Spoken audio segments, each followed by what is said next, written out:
You've compiled your masterpiece inspired by countless classics with mass appeal, yet original enough that it's your world. Unique and beautiful, you've painstakingly invested time into creating your characters and your world. Then this guy reads 3 chapters and dumps all over it.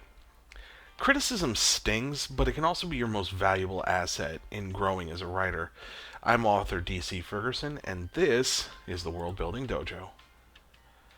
Now, before we get started, I just want to let you guys know that if you like the channel, throw the Master of Kung Fu and Friendship some love and sign up for my newsletter.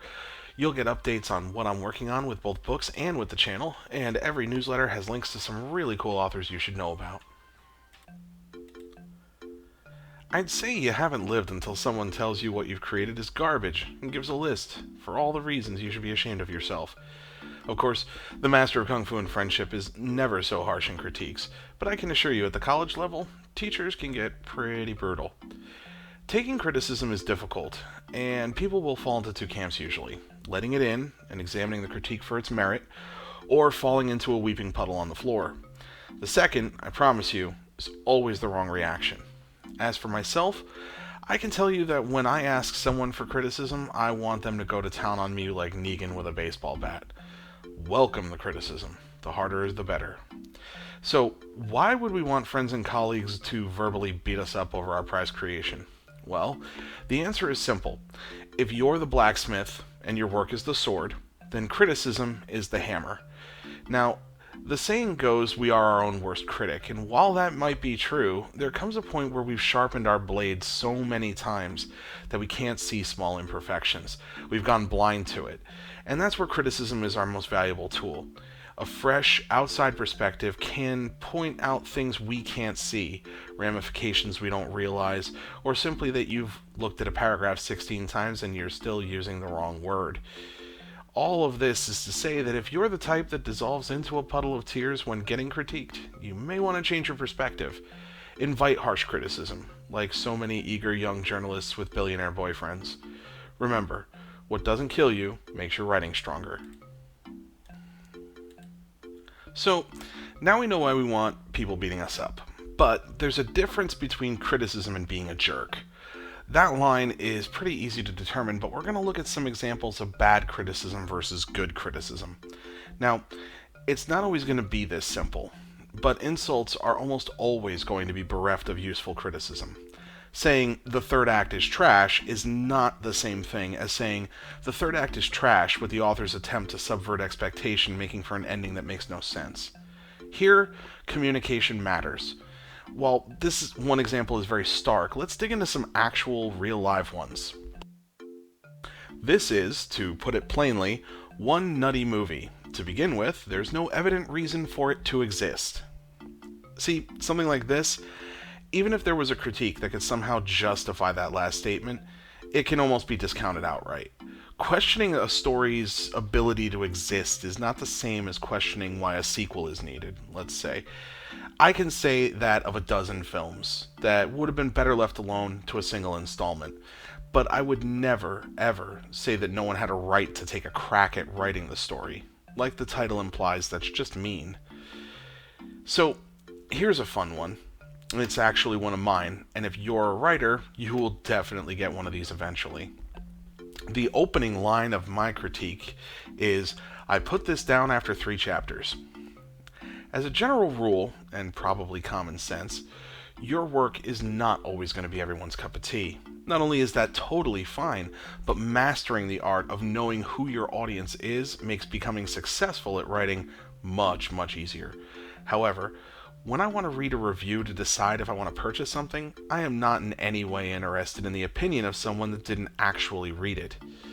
Unfortunately, modern culture does make a very vocal minority think their opinion is valuable even when it isn't.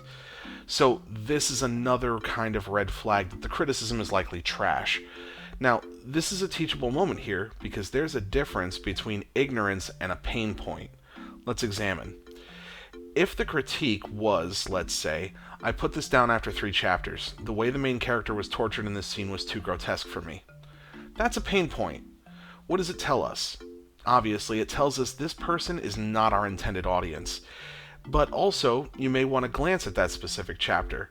One critique is a not my audience problem. Multiple people saying it, and maybe you actually do have an issue that you want to tone down. Now, if this critique was, I put this down after 3 chapters, the reaction of the protagonist to the news they received was contrived and only seemed to be there to give them a reason to enter the conflict. Well, now we have a critique. This is your intended audience, and they disliked a move in your work with a justifiable enough reason to put your work down. This is the kind of critique that we really need to reflect on. This one probably would hurt us the most out of the 3, to me, because it tells me that I lost a possible fan, and it tells me I'm to blame. But it's also the one with the most potential to make me look at things with a critical eye. In so doing, I become a better writer. Separating the chaff from the wheat is incredibly difficult when receiving criticism from strangers, thanks to the internet making people so polite. But there are exceptions to this rule. You've heard me use the words critical eye so many times on here, and it's for a good reason. A critical eye is how you make the needed changes to your work before another pair of eyes ever even sees it. Sometimes, in our hubris, or just in our vision for the story we want to tell, we become slaves to it, and we're blind to the mistakes it has. So, I'm going to share with you another personal tale that is the exception to one-note criticism I mentioned earlier not being worth much to you. It's an experience I hope you can benefit from. So, as you might already know, I released Spirits Unbound back in August. I won't kid you, this is some of my best work, but oh wow, it did not start that way. I had written up all the way to the second act, so we're talking about like 7 or 8 chapters, about 24,000 words. That's a third of the book. I handed it off to my wife, and I got a one-word critique that almost made me lose my full mind. She said the B word, guys. Boring. Oh god, no. This is an action-heavy series. I can't have that. Anything but that. Now, while my specific example isn't going to necessarily apply to you, I want to walk you through my thinking process to fix this problem, because she was right. So I'm going to be spoiler-free here, but let's take a look at the story structure. In my original manuscript, we establish Cora, our protagonist, on her current mission, recruiting a new member for her team. In the second chapter, she catches up to speed with this new character on her mission and what happens next.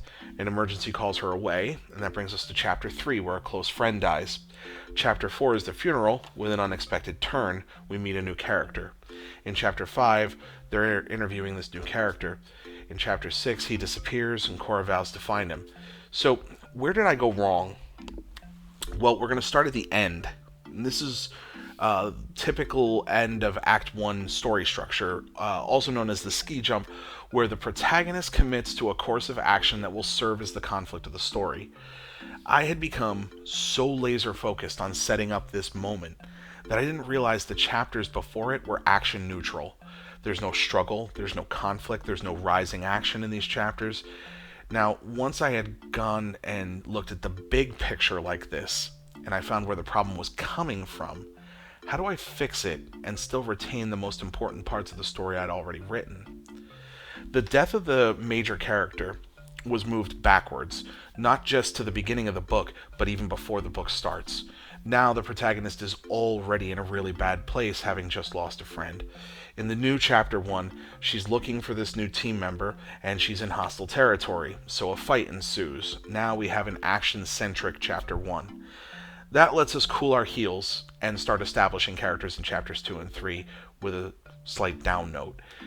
Since these quote-unquote boring events happened before the book starts, I made it so that the interview with this new character that was originally in Chapter 5 is now watched in the video playback, like a pseudo-flashback.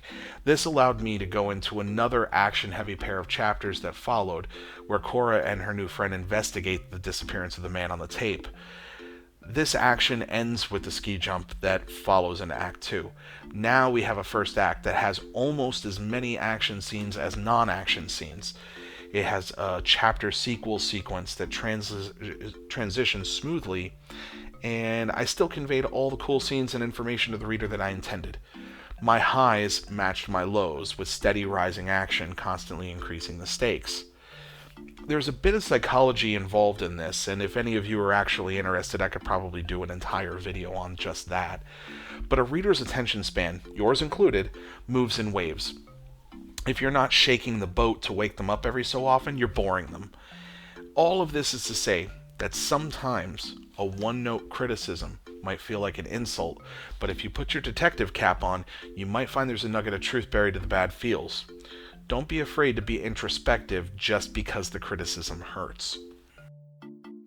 Now, I'd like to think I've been pretty open about the needs for critics and criticism, so I think it's only fair that I take a pretty hard line on the other side of the coin. When is criticism useless, and when should you dismiss it out of hand? Well, motivation is the key here. For example, in our last video, I mentioned the critic gap, where we're increasingly seeing these gigantic divides between egregious critic scores versus audience review scores on Rotten Tomatoes. The thing is, a close look at some of these individual reviews never use words like cinematography, writing, world building. Instead, they use words like in our modern political climate. Many critics have taken to using their review column as a soapbox for political beliefs, and when they're not doing that, they're doing what they always did, which was reading way too much into movies, to the point where they believe it's about something it's not. Now, if you somehow see this picture as a struggle of a man to overcome existential entropy, you need to dig real deep into your wallet right now, because my daughter has some crayon work that is groundbreaking. Now, in all seriousness, no. Here we're talking about the motivation, to show off how smart the critic is. Insults cut the same way. If you handed your work to a friend, and they were painfully critical, with no constructive criticism to offer, they're not your friend. For anyone that needs to hear this, don't let anyone tear you down and make you think you should give up. Storytelling is our oldest human tradition, and there are far too few of us left. Even if you haven't found your voice yet, remember, practice makes perfect. Don't you ever give up. And that is an order from the master of Kung Fu and friendship, you hear? Now, at the end of the day, consider the source of the criticism and what it's trying to do. Like I said before, I have a couple of one-star reviews on some of my books, and did it sting? You bet. Then I read it, had a laugh, and moved on. I don't have a single bad review of my books that has one iota of constructive criticism in it. I would rather 6 painful 3-star reviews, each with their own legitimate complaint about what's wrong with my story, than a single 1-star that tells me nothing. One is meant to hurt me and tear me down. The other makes you a better storyteller, and that is what we want at the end of the day. Criticism is often scary, painful, a bruise to our ego, and a whole list of other bad stuff. But criticism is also our most valuable tool to learn and grow as writers. Learning to separate good criticism from bad and welcoming in critiques that make you better, even when you don't agree with them, can only serve to help you. Learn to accept it and love it. So, here's some real special news that's not going to age well. This week, starting Monday, November 11th, going all the way to Friday, artofthearcane.com is hosting a bargain sale. There's tons of new books that are all available from different authors. All of them are 99 cents or free. But that's not the only big news, folks. If you check out the sale this week, you're going to see Project Phoenix is 99 cents for this week only. If you haven't started the Dragon's Dream Saga yet, you can get it for less than insert favorite drink here. What a deal. So check out artofthearcane.com this week or click the link in the description box down below. As a reminder, don't forget, there's also a link to my newsletter in the comments, so feel free to write me and write back. I love hearing from fans, and I love talking shop. Plus, you get to hear all the latest goings on with the Dragon's Dream Saga and this channel. Don't forget to like and subscribe to hear about new videos, and as always, I'm DC Ferguson. Now have fun and get crafting.